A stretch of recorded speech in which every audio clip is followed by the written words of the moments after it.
Este estudio lo dirigió el doctor Raesi y su grupo en el 2013. Me pareció interesante porque eran 97 pacientes adultos y lo dividieron en dos grupos. De los 97 pacientes adultos, a un grupo le daban miel y café.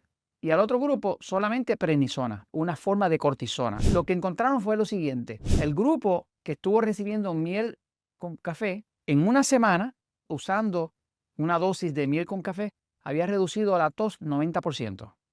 El grupo que estaba usando la prednisona, en una semana, en la misma semana, había reducido la tos 20%. O sea que se veía que era mucho más efectivo la combinación de miel más café. Ahora, ¿cómo se combina?